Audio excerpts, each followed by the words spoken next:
Please subscribe my channel guys. Hello guys, ఇది వచ్చేసి మీ ఏరియాలో ఏమంటారో కామెంట్ చేయండి. దీన్ని వచ్చేసి మాకల్ అయితే గురువాకు అంటారు. దీనంతా నీట్గా చేసి పెట్టుకోండి. ఇందులోకి మెయిన్ ఇంగ్రీడియంట్స్ వచ్చేసి అలసంద గింజలు. ఇవైతే కంపల్సరీగా ఉండాలన్నమాట, అందుతోనే టేస్ట్ వస్తుంది. అందులోకి పచ్చిమిరపకాయలు, టమాటోలు, అలాగే చింతపండు అయితే తీసుకోవాలి. ఫస్ట్ అయితే అంతా ఆకుకూర చేసి పెట్టుకున్నాం కదా, అదంతా అయితే మంచిగా వాష్ చేసుకోవాలి. కొద్దిగా ఎక్కువ నీళ్ళు వేసుకొని అయితే వాష్ చేసుకోండి. చాలా మట్టి అనేది ఉంటుంది ఇంట్లో. ఇది వచ్చేసి నేలకు అనేది పరుచుకుంటుంది అనమాట, అందుకని మట్టి అయితే ఎక్కువగా ఉంటుంది. ఇదంతా నీట్గా కడిగేసుకొని ఒక గిన్నెలోకి అయితే తీసుకోవాలి. ఆ గిన్నెలో అయితే మళ్ళీ వాష్ చేసుకున్న తర్వాత కొద్దిగా వాటర్ అయితే వేసుకొని ఉడికించుకోవాలి. పక్కన ఉడికించుకుంటే దాంట్లో ఉన్న పసురు అనేది అంతా పక్కనకి వచ్చేస్తుంది అనమాట. అందుకనేసి పక్కకైతే ఉడకబెట్టుకోవాలి. ఫస్ట్ మనం అలసందలు తీసుకున్నాం కదా, అవన్నీ అలా అయితే వేయించుకోవాలి. వేయించుకున్న తర్వాత ఒక కుక్కర్ తీసుకొని అందులోకి చింతపండు కడిగేసుకొని వేసుకొని, అలాగే టమాటోలు, పచ్చిమిరపకాయలు అయితే వేసుకోవాలి. టమాటోలు అయితే ఇలా అయితే చిన్న చిన్న పీసులుగా అయితే కట్ చేసుకోండి. ఇందులోకి అంతా వేసుకున్న తర్వాత హాఫ్ ఆనియన్ అయితే పడుతుంది. హాఫ్ పీస్ ఆనియన్ అయితే మంచిగా కట్ చేసుకొని వేసుకోండి.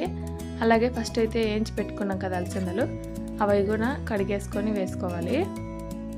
ఇందులోకి ఒక వెల్లుల్లిపాయ అయితే వేస్తున్నాను, అవి కూడా ఒలిచేసుకొని వేసుకోండి. అందులోకి తగినంత పసుపు, అలాగే మీకు రుచికి తగ్గట్టు ఉప్పు అయితే వేసుకొని ఫస్ట్ అంతా ఉడకబెట్టుకున్నాం కదా, ఆకుకూర అంతా మనము ఉడకట్టుకొని వేసుకోవాలి.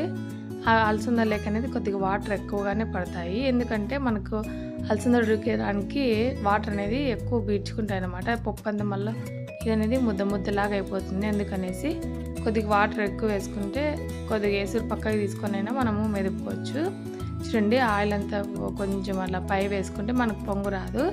3 విజిల్స్ కానీ 5 విజిల్స్ కానీ పెట్టేసుకొని మనము ఆవిరి పెట్టుకునేటట్టుంటే 3 విజిల్స్ పెట్టుకోవచ్చు, లేకపోతే 5 అయితే వేపించుకొని ఆఫ్ వేసుకుంటే సరిపోతుంది.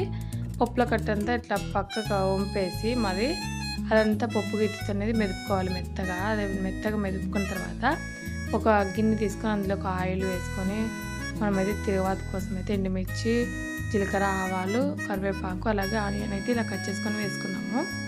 ఇవనేది మనకి మంచిగా బ్రౌన్ షేడ్లో రావాలన్నమాట. అప్పుడే మనకు ఇది అనేది రెడీ అయిపోతుంది. చూడండి, ఇలా అయితే రావాలి. ఇప్పుడైతే అందులోకి వేసుకొని అంతా కలిపేసుకోవాలి. టేస్ట్ అయితే అదిరిపోతుంది. మీరు కూడా ఒకసారి ఇదైతే తినడానికి రెడీ అయిపోయింది. Thanks for watching guys.